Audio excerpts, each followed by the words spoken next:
Okay. So I'm just going to read. I'm going to read that tradition one again. It is, our common welfare should come first.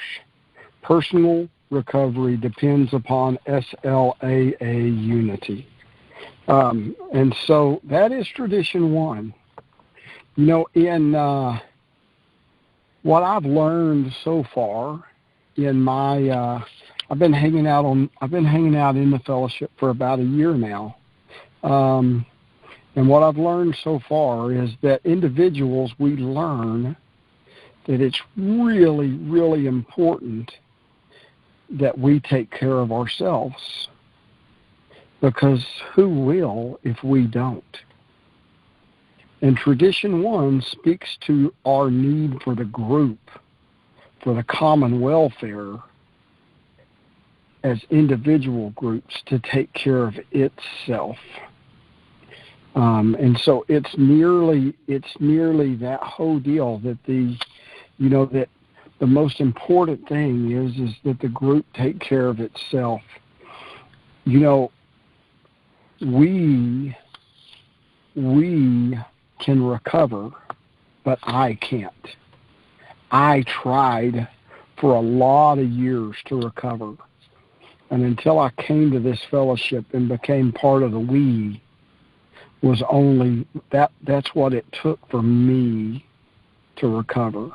Because I'm a lone wolf. I tried it over and over again, and it was the same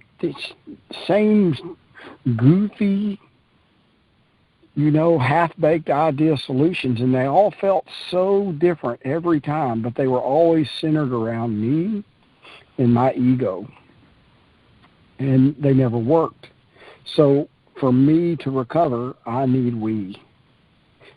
And we means that tradition one, to, that we take care of the group first.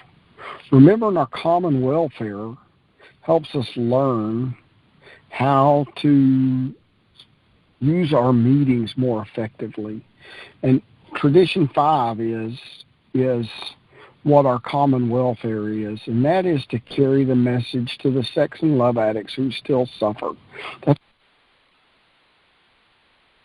our primary purpose in these groups, is to carry the message. And the way we do that, and sitting inside of tradition one, is that we are involved in our groups. We help our group achieve its primary purpose, which is we participate in meetings, we do our own personal work, we help our group grow, we participate in the group conscience meetings. That's what we do. What I've figured out is that all groups aren't alike. They're very unique, just like I'm very different from each and every one of you guys. But what I do know is that every group, regardless of any group that I jump on, there's some principles that are always going to be the same, these framework things. And the principles are, we always have 12 steps, and they never change. We also have the 12 traditions, and they are basically how groups get along, how we get along to be a part of the group, and how groups get along with each other in the fellowship. And then we have the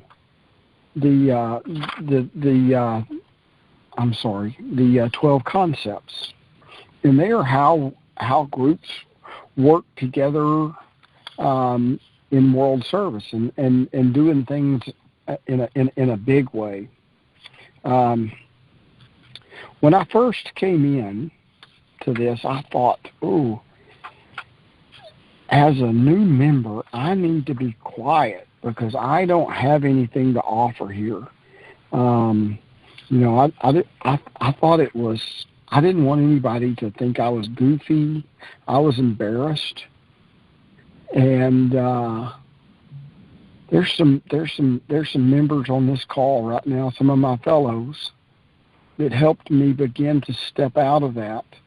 They helped me see that when we don't speak up, we're depriving our group of wisdom.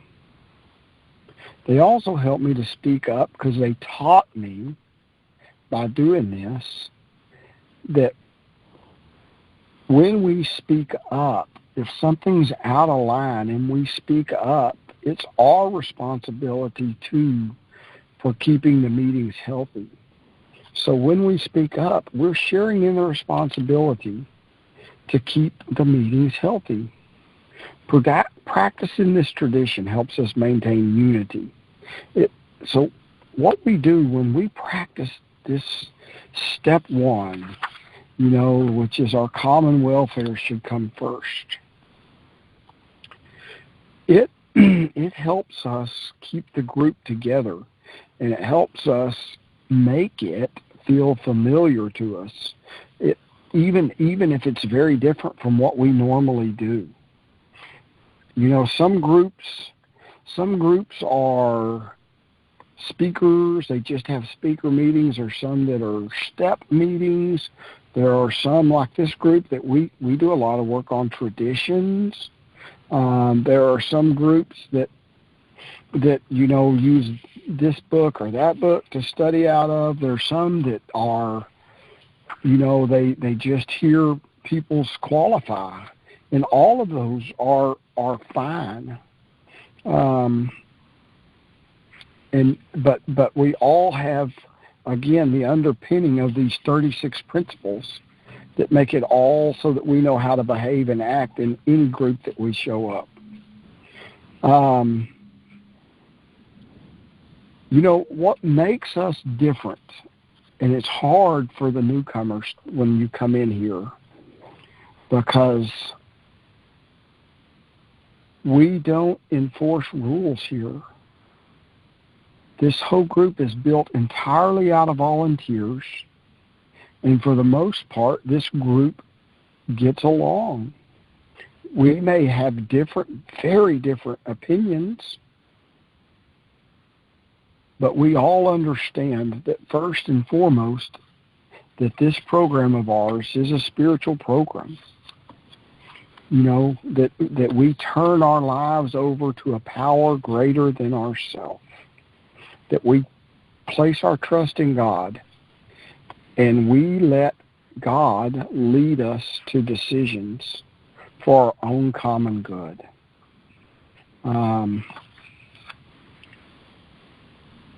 One of the things that I find most interesting is that these traditions that I thought I was learning about were going to be able to make me be better in the groups. But I was very shocked as I began to see these traditions start bleeding out into my home and into my family and into everything. And what tradition one helps me understand in my family or in my business or with my friends or in this fellowship is that no one's voice is more or less important than anyone else's. And I have the responsibility to listen, to share, and accept. And what I really love about that is because that lifted the burden of control off of my shoulders and put it squarely on God's shoulders. Because what we say is when a group makes a decision by group conscience, we are saying that is God making that decision, because he's in control of everybody and everything. And so when he helps a group make a group conscious decision, we give that over to God's will. One of the other things that this tradition has taught me is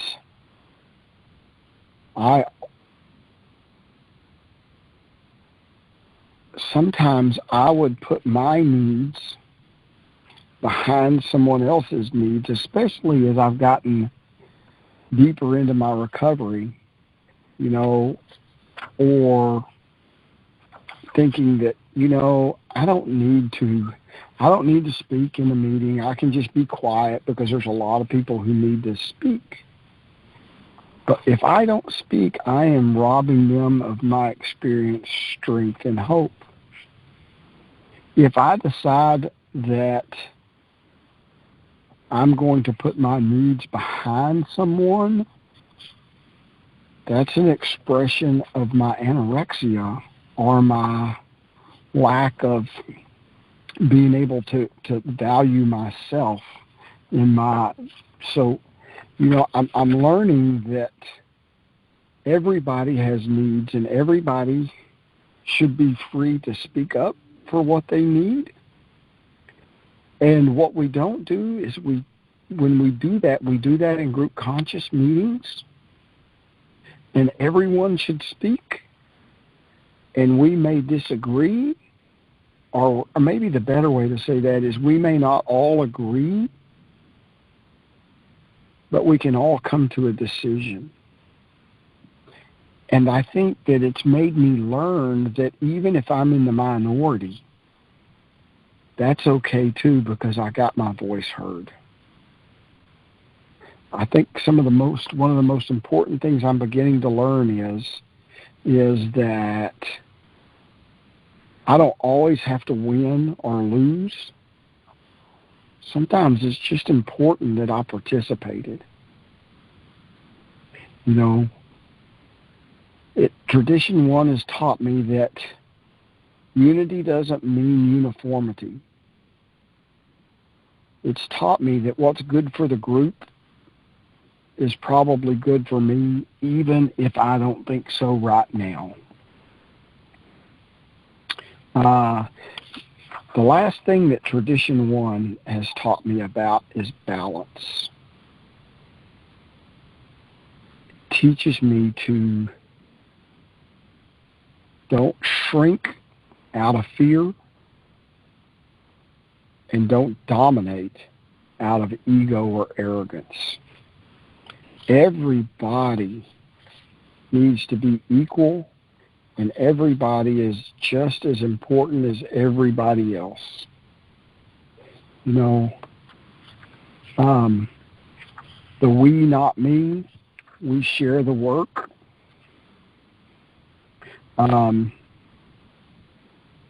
For this program to work and to work well, we always have to remember that our common welfare comes first. That our recovery depends on the group recovery. I got to remember I'm not the boss, and everyone else's opinions are just as valid as mine. And my opinions matter as much as everybody else, and everybody else is not the boss of me. Thank you all for letting me talk about Tradition 1. I think that about does it. Thanks. Thank you. Thank you so much, Scott. Thank you so much for speaking on Tradition 1. Awesome. I'm going to turn off the recording.